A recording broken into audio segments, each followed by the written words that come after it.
কিছু কিছু রেস্টুরেন্ট এমন হয় যার কোনো নাম আমাদের মনে থাকে না, তার পরিচিতি হচ্ছে কাকুর দোকান। তেমনি এই দোকানটা আমি ছোটবেলা থেকেই খাচ্ছি। রিসেন্টলি এদের বোর্ড লেগেছে তাই জানতে পারলাম দোকানটার নাম সুপার স্ন্যাক্স বার। তবে আগে কখনো নাম জানার প্রয়োজন হয়নি। শুধু আমি আর মা নয়, আমাদের আত্মীয় স্বজন, মেশো, মাসি এখানে এসে সবাই সাউথ ইন্ডিয়ান ফুড এনজয় করেছে। 90 সালে হাওড়া ময়দান চত্বরে এটাই একটা দোসার দোকান ছিল। তখন এখানে চেয়ার ছিল না, পুরো দেওয়াল জুড়ে র্যাক বানানো ছিল। ছোট ছোট প্লাস্টিকের টুলে বসে ওই র্যাকের মধ্যে প্লেট রেখে খেতে হতো। কিন্তু তার একটা মজা ছিল, আন্তরিকতা, ভালোবাসা সবই ছিল। যদিও বাঙালি একজন ভদ্রলোক শুরু করেছিল, কাকু এখন নেই, তার ছেলেই বিজনেসটা সামলায়। এখানে এসে কাকুর সঙ্গে গল্প করা শুধু আমি আর মা নয়, আমার মেসোমাসিরা আসতো যখন, মশাই আর আমি এসে অনেকবারই দোসা বাড়ির জন্য নিয়ে গেছি প্যাক করে। আলু মশাইয়ের সঙ্গে কাকুর ভীষণ ভাব ছিল। আমার আর মার দুজনেরই খুব প্রিয় হচ্ছে বড়া, সাম্বার বড়া। যদিও এখানে বড়া বানানো থাকে কিন্তু আমাদের জন্য স্পেশালি ভালো করে গরম করে ক্রিস্পি করে দেয় এনারা। অনেকে সাম্বার বা চাটনির মধ্যে ডুবিয়ে ডুবিয়ে নরম করে খেতে ভালোবাসে বড়া, আমরা দুজন ক্রিস্পি বড়া বেশি ভালোবাসি। এছাড়া এখানকার ইডলিও ভীষণ সফট। অনেকদিন পরে আবার এলাম, অনেকটা সেকেন্ড হোম টাইপের। মানে ছোটবেলায় আমরা আসতাম, হাওড়া ময়দানে কাজ করতাম, আর এখানে এসে খাওয়াটা মাছ। তখন হাওড়া ময়দানে সাউথ ইন্ডিয়ান রেস্টুরেন্টে ছিল, এটাই একমাত্র সাউথ ইন্ডিয়ান রেস্টুরেন্ট ছিল, আর এখানেই আমরা খেতাম। পাপড়ি চাট, মিক্স চাট, আর বাকি এখানে উত্তাপম, দোসা, বড়া, ইডলি এগুলো ছিল। আর ভালো টেস্ট আর একটা আন্তরিকতা তৈরি হয়ে যায়, সেই জিনিসটাই এখানে আমার সঙ্গে হয়েছে। এটা আমার বলতে পারা যায়। যখন বেশি খিদে পেত তখন চলে আসতাম দোসার দোকানে, এসেই অর্ডার দিয়ে দিতাম আমার প্রিয় বাটার পেপার দোসা বা বাটার প্লেন দোসা। সাম্বারের টেস্টটা আমার সবসময় খুব ভালো লাগে, মানে একটা হালকা টক মিষ্টি ব্যাপার থাকে।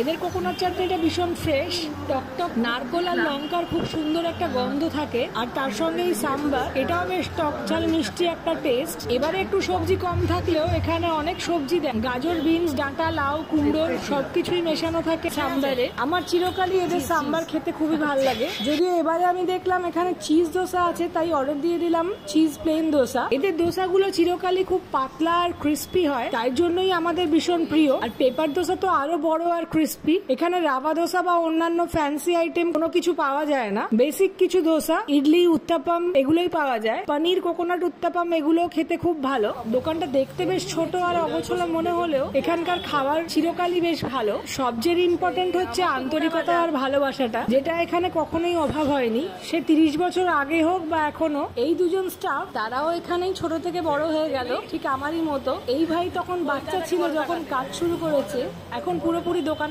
দায়িত্ব সামলাচ্ছে। আগে এখানে আমি আর মা নানান রকম কাজে আসতাম, প্লাস শপিং এর জন্য আসতাম। তখন লাঞ্চ বা স্ন্যাক্স মানেই এই দোকানেই ঢুকতে হবে।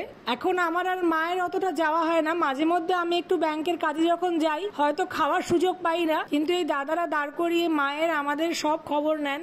অনেকদিন আসিনি কেন বা কতদিন পরে এলাম সেইটাও ঠিক হিসেব রাখেন। এটাই হলো ভালোবাসা। এনাদের কাস্টমারের অভাব নেই, সেকেন্ডের মধ্যে একটার পর একটা খালি চেয়ার ভরে যায়। অনেক সময় লোক দাঁড়িয়েও থাকে খাওয়ার জন্য, কিন্তু এই ভালোবাসাটা আর কজন পায়। করা হয়েছে দেখলাম চিজ লেখা আছে বলে চিজটা নিলাম।